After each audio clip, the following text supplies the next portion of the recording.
क्या ऐसी मांग है जो नाजायज है? कौन सी ऐसी मांग है जो गैर कानूनी या गैर संवैधानिक है? जितनी भी मांगे हैं पूरी तरह से संवैधानिक और पूरी तरह से कानूनी मांगे हैं और सरकार को ये मांगे इनकी तरफ से जाए, ये कहे, आवाज उठाए, उससे पहले ही उनको पूरा करना था। क्या मजदूरों के विषय में जो मांगा जा रहा है सरकार की जिम्मेदारी नहीं है कि मजदूरों का हक उन्हें दे? पहले ही किसानों के लिए जो मांगा जा रहा है क्या सरकार की जिम्मेदारी नहीं उनको दे? जो सरकार अपने यारों का 25 लाख करोड़ रुपया माफ कर सकती है वो सरकार इस देश के किसानों को एमपीएस को नहीं दे सकती, एमएसपी नहीं दे सकती या इनका कर्जा माफ नहीं कर सकती? कर सकती है, लेकिन सरकार की नीयत नहीं है। क्योंकि अगर सरकार जो है नीयत साफ होती तो कब की मांग मान लेती। पर अगर वो सरकार मांगे मानती है सो अडानी का क्या होगा, अंबानी का क्या होगा, और जो लाखों करोड़ रुपए जो कर्जा ले रखा है विदेशों से उसका क्या होगा? WTO की जो गुलामी कर रहे हैं, जो विश्व बैंक की गुलामी कर रहे हैं, जो इंटरनेशनल मॉनेटरी फंड की, मुद्रा कोष की जो गुलामी कर रहे हैं, वो गुलामी कैसे करेंगे अगर किसानों की मांगे मानेंगे? इनकी नजर किसानों की जमीनों पर है पहले दिन से, क्योंकि उन्हें किसानों की जरूरत नहीं है, मजदूरों की जरूरत नहीं है, उनकी जमीन की जरूरत है। इसलिए सरकार ये मांगे नहीं मानी तो बात करने की क्या जरूरत है? तो आपने जैसे ये एरिया हमारे अंदर आता है, पंजाब के 100%। अभी मैंने नक्शा देखा है, मुझे एक साथी उन्होंने नक्शा दिखाया है, उस नक्शे में ये जो नदी है, इस नदी से तकरीबन 200-250 मीटर आगे जाके तक वहां तक वो पंजाब का बॉर्डर है। सो आप पंजाब के बॉर्डर में घुस के आप बैरिकेड लगा रहे हो, गोले चढ़ा रहे हो, ये सारा का सारा गैर संवैधानिक और गैर कानूनी काम है। और मैं ये मानता हूँ कि पंजाब सरकार को इस पर आवाज उठानी चाहिए, इसको लेकर कोर्ट में जाना चाहिए कि अगर तुम गुंडागर्दी कर रहे हो तो अपनी सीमा में करो, यहाँ नहीं। और ये तो वैसे भी नेशनल हाईवे है, कोई खट्टर के बाप का थोड़ी है जो यहाँ बैरिकेड लगा रखे हैं या मतलब ये मोदी के कहने पे लगा रखे हैं। सो आप नेशनल हाईवे को नहीं रोक सकते। जिसका बेटा नहीं उसका हटाना कौन करेगा? नहीं हटाना, मैं तो कह रहा हूँ कि ये जो अपराध किया गया है यही बहुत जघन्य अपराध है, हत्या है, एक दिन दहाड़े। लेकिन अगर कोई भी बात है इसके लिए जिम्मेदार सरकार है, सरकार को इसकी भरपाई करनी चाहिए, उस परिवार की पूरी देखरेख और साथ में जो है उस परिवार को कम से कम 1 करोड़ का मुआवजा देना चाहिए, 1-1 करोड़ का, जिस परिवार का बेटा गया है, और उसके परिवार के लोगों को जो है नौकरी, सारी चीजों की जिम्मेदारी सरकार को देनी चाहिए। यहाँ पर जिस तरह से भारी संख्या में देश के बोले बरसा है, एक तरफ सरकार करेंगे, बात करेंगे किसानों की समस्याओं की जो है समस्या उसको हल करेंगे, लेकिन यहाँ पर जो हालात है सरकार समस्याओं को हल नहीं करना चाहती। ये हर किसी को साफ हो जाना चाहिए, मोदी सरकार किसानों की, मजदूरों की समस्याओं का हल नहीं करना चाहती, उसकी नीयत खराब है।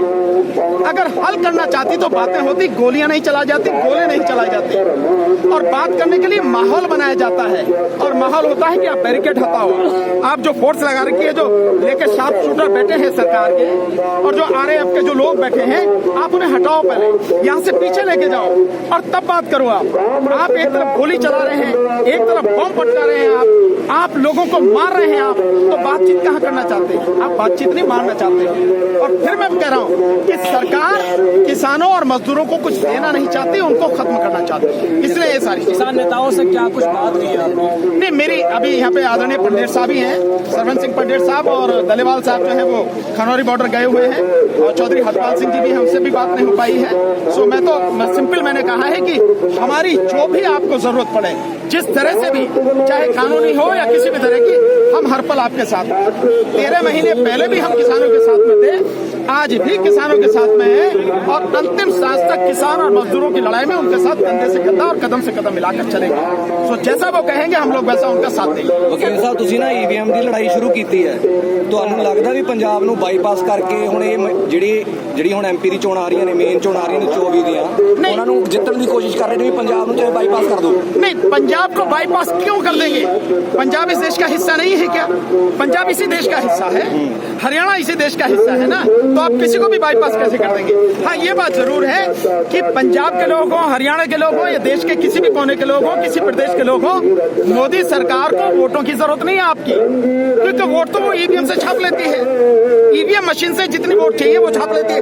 आपके सामने सीधा उदाहरण, अभी 3 राज्यों में जो जीत के आई है, जो जबरदस्ती छीना है, चाहे वो मध्य प्रदेश हो, छत्तीसगढ़ हो या राजस्थान हो। आप एक चीज देखिए कि मध्य प्रदेश में 230 सीटों में से जब पोस्टल बैलेट की गिनती हो रही है तो 199 सीटों पर कांग्रेस आगे है, और जब ईवीएम से सारी गिनती होकर आई है तो बिल्कुल उलट हो गया। कांग्रेस 63 पे आगे सिमट गई और वो 163 से ज्यादा सीटें लेके जो सरकार बना रहे हैं। ये कैसे हो रहा है?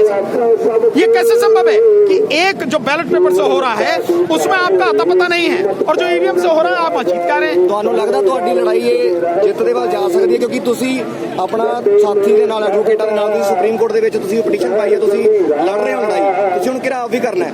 ਹੋ ਸਕਦਾ ਤੁਹਾਡੇ ਤੇ ਕਾਰਵਾਈ ਕਰ ਦਿੱਤੀ ਜਾਵੇ ਜਿਵੇਂ ਗੋਲੀਆਂ ਇਹਨਾਂ ਨੇ ਸਾਡੇ ਤੇ ਚਲਾਤੀਆਂ। देखिए कार्रवाई वो कर रहे हैं और गलत कर रहे हैं, हमें भी मालूम है। कहीं भी धारा 144 लगा देते हैं, धारा 144 संविधान से ऊपर नहीं है, पर हमें इस बात का डर नहीं है। जैसे यहाँ खड़े हुए किसी भी व्यक्ति को सरकार की इन गोलियों से, गोलों से, तोप तमंचों से कोई डर नहीं है, इसी तरह से हमें भी कोई डर नहीं है और हम लगातार लड़ रहे हैं। मैं विश्वास के साथ कह सकता हूं कि ईवीएम की लड़ाई को हमने देश के कोने कोने में, हर गांव में, हर शहर में, हर गली मोहल्ले में हमने पहुंचा दिया, लोगों तक पहुंचा दिया। और आप आने वाले समय में देखना 2024 का चुनाव ईवीएम से नहीं होगा। मैं आपके बीच में कह के जा रहा हूं 2024 का चुनाव केवल और केवल बैलेट पेपर से होगा, नहीं तो चुनाव नहीं होगा। ਇਹਨਾਂ ਨੇ ਜਿਵੇਂ ਫਾਇਰਿੰਗ ਕੀਤੀ ਤੁਹਾਡੇ ਹੋ ਸਕਦਾ ਲਾਇਸੈਂਸ ਕੈਂਸਲ ਕਰ ਦੇਣੇ किसके?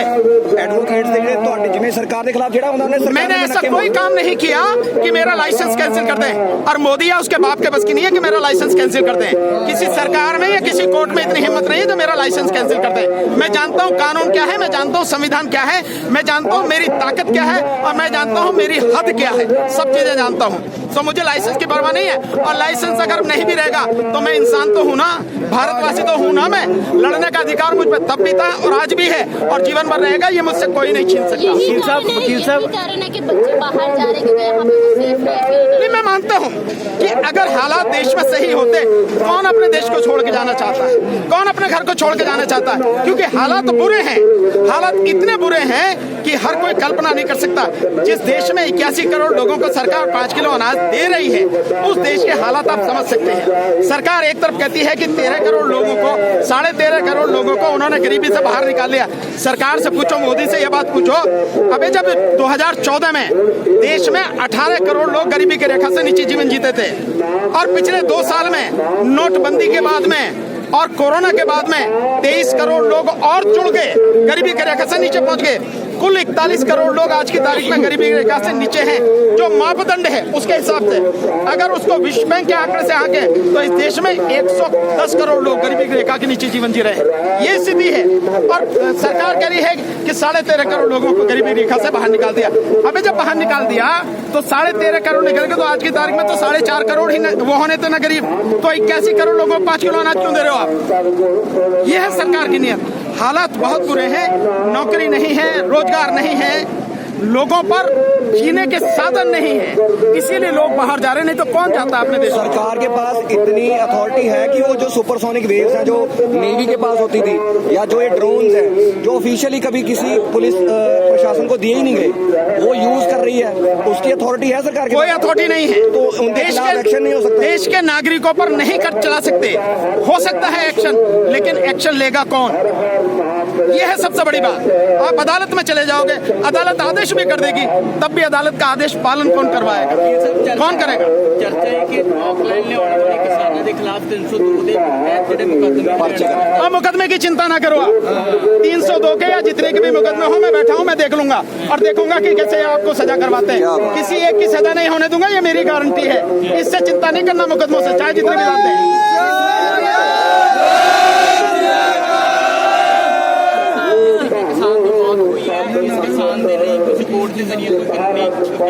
देखिए कोर्ट से ज्यादा कोर्ट अगर कर भी देगी, देने वाला कौन है? मैं बार बार कह रहा हूँ, इस बात को समझो आप। ये कोर्ट का मसला नहीं है, ये सरकार को देना होगा।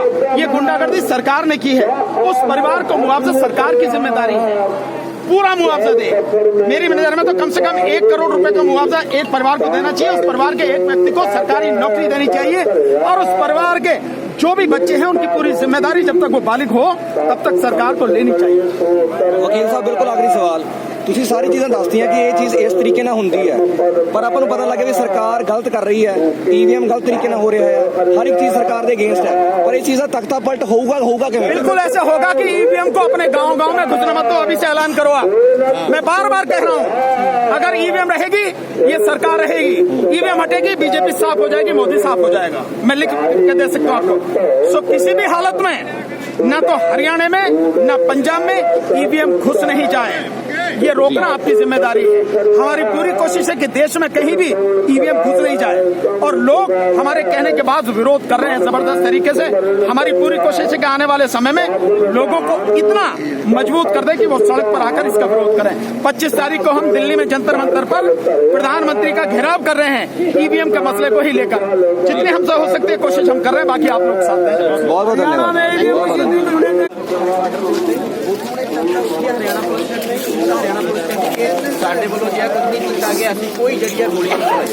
तो वैसे मर गए वो, किसने गोली बिना गोली चलाए मर गए वो लोग गोलियों से मरे हैं जो अब तक की इन्फॉर्मेशन आ रही है। जितना मुझे बताया गया है, जो लोग कह रहे हैं अगर वो गोलियों से उनकी मौत हुई है तो क्या ये अपने साथियों को मार रहे हैं? ये सारे के सारे जो लोग आंदोलन करके इन्होंने अपने भाई को मार दिया, अपने साथी को मार दिया? नहीं ना, निश्चित रूप से सरकार की तरफ से गोली चलाई गई, पुलिस की तरफ से गोली चलाई गई।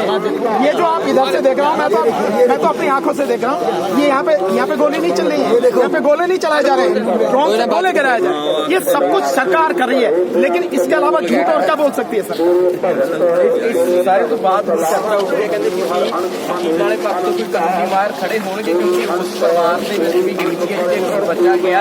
बहुत सारे किसान है जिन्होंने दिल से बहुत शहर किया जा रहा है कि हरियाणा के मुकदमे दर्ज करने के लिए खासतौर पर जेसीबी नहीं, जेसीबी वाले ला रहे हैं तो क्या अपराध कर रहे हैं? जेसीबी वाले क्या अपराध कर रहे हैं? जेसीबी क्या है? एक वाहन ही तो है ना, वो लेके आ रहे हैं। क्या किसी से उन्होंने अटैक किया है क्या जेसीबी से? जो आप कर रहे हैं गुंडागर्दी, आप बैरिकेड लगा रहे हैं, आपके पास जेसीबी नहीं है क्या? जो लगा के आप जो बीच में डंपर खड़े कर रहे हैं और पूरे बैरिकेड लगा रखे आपने, आप जेसीबी का इस्तेमाल कर रहे हैं। तो क्या आपके खिलाफ भी जो है, पुलिस के खिलाफ, चीफ मिनिस्टर के खिलाफ, यहाँ के गृह सचिव के खिलाफ भी FIR कराई जाए? बनती है। तो ये धमकाने की जरूरत न करे सरकार। अगर वो कानूनी कार्रवाई कर सकते तो हम भी जानते कानूनी कार्रवाई कैसे की जाती है। रही बात जिनके खिलाफ भी मुकदमे करवाए जा रहे हैं, किसी को घबराने की जरूरत नहीं है। मुकदमे बहुत देखे हैं हमने, मुकदमे ही देखते हैं रात दिन जो है यही काम करते हैं। इनसे परेशान होने की जरूरत नहीं है। किसानों ने अभी तक कोई गैर कानूनी काम नहीं किया, कोई गलत काम नहीं किया। अगर उन बेगुनाह किसानों पर मुकदमे लगाए जाते हैं, झूठे मुकदमे लगाए जाते हैं, तो झूठी FIR कराने के लिए भी कानून है। धारा 182 और धारा 211 ये उनको समझ में आनी चाहिए। ये सब कुछ हम जानते हैं, तो इससे चिंता करने की जरूरत नहीं। बिल्कुल।